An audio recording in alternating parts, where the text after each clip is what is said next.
Welcome to DIY Solar and Wind. Today I'm at Kalamazoo Air Zoo, Lower Michigan. So if you want to see the old airplanes, let me spin you around. That one up there, that's the Wright brothers, right? Yep, that's a 1903 Wright Flyer, full-scale replica. And here we have Kevin. Go ahead, Kevin. It's all yours. Welcome again. We're standing in front of the museum's B-25. This is a J model, and they built earlier versions of B-25s. And we'll talk a little bit about this specific version once we come back around. But B-25s were a twin-engine, medium bomber that the United States used during World War II, and basically all the Allies in World War II used. It was an aircraft that was used basically worldwide. We'll come around here and grab these bullets here.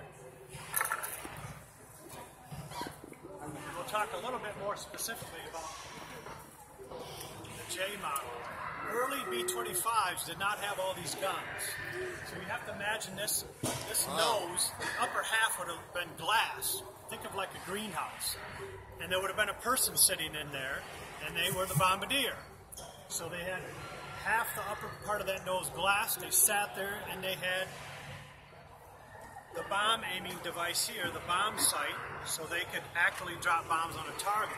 Well, B-25s were a bit vulnerable. They were slow. They weren't really well armed for this type of work. So they realized using B-25s this way didn't work as well. So over time, they continued to modify the design, and ultimately they come up with a J model. They've completely eliminated the position in the nose.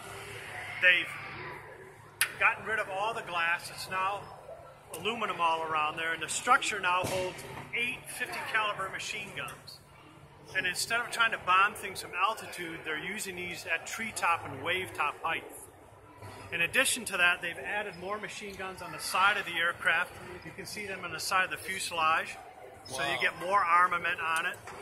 And ultimately, if we were to walk around the aircraft, you will count 18 50 caliber machine guns. These are 50 caliber bullets. And out of the 18 guns, 14 can fire forward. And if all 14 fire at the same time, you're putting out about 18 pounds of lead per second. So now we're low level, we're strafing, we're attacking ground targets or naval targets from very, very low level altitudes. I do have an example of some of the 50 caliber bullets here. They're kept together in links. Each gun, depending on the aircraft and how it's being used, would be given between 350 and 450 bullets per gun. The guns will fire at about 800 to 900 rounds per minute.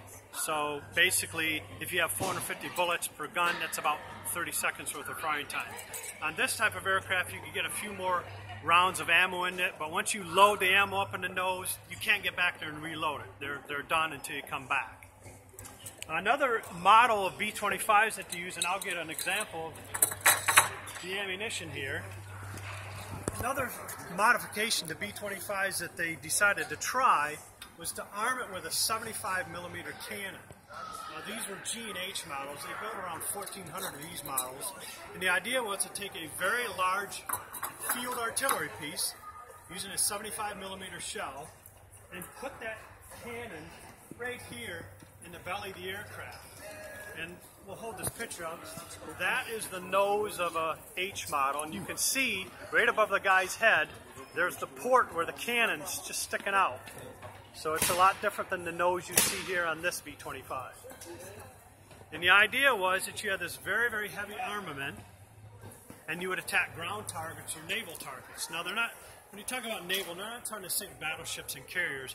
They're going after transports and thinner skinned ships, if you will, because they're going after strategic materials. So with a 75 millimeter cannon in the aircraft, of course, it's a one-shot weapon. And what people don't realize is somebody has to reload that weapon. You know yourself, having served, an artillery piece has to be opened, another shell has to be rammed home, you close the breech, and then the cannon will fire again. So there is a position, if you will, down here, a little tiny metal seat, and he sits astride the gun, and he is the loader. Wow. It's a very noisy, dirty, lousy job, if you will, because you're down in the belly, there's no windows or anything, and when you're on your firing run, you're going to have to load that, and when it's fired, it has a 21-inch recoil, and you open the breech throw the empty casing out and shove another shell home. And the pilot is the one that's going to be firing the gun. If you're good, that is between the pilot and the loader, each pass around towards a target, you'll get about 4 rounds off, if you're good. So it's anywhere between 1 and 4 rounds. And then you've got to pass back around and try to attack the target again. Now if you think about it, it's a one-shot weapon, so when you aim the aircraft at the target, you've got to hold it rock steady until you fire that weapon off. So that makes the aircraft fairly vulnerable because it's not moving around, it's not gaining or losing altitude, it's very steady on the target. Ultimately what happens is more or less kind of a lack of viable targets, plus the issue of a limited amount of rounds that you can fire off per pass, and the fact that having this big heavy cannon in there means one less crewman, so gone is the co-pilot, and it's very, very hard on the aircraft. The joke is when you fired the cannon, the B-25 would stop in midair and start flying again because it's quite a jolt to the airframe. And indeed they will find out that in some aircraft you're starting to get stress fractures in the structure of the aircraft, especially around the wing roots, which of course meant this could be fatal to the aircraft. So ultimately they start to fade out the G&H models because they're a little bit impractical, and they really focus on the J model, which is the version that seems to work best.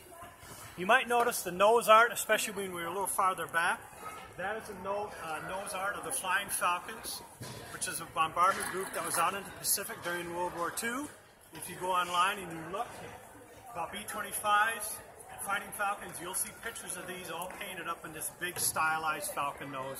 It's a wonderful piece of nose art that you'll see. Today we're having open cockpit here at the Air Zoo, so you might notice people around and underneath the open bomb bay, and that's because if you come here and visit, you can stand in line. You got to wait a little bit, but ultimately you'll make your way up to the cockpit and be able to sit in the aircraft for a little bit. So with that, we'll end right there. Okay, I'm going to come around and we can get see some children up there. It's pretty amazing.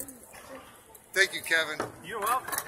Welcome to the Kalamazoo Air Zoo, Lower Michigan. And have a nice sunny day.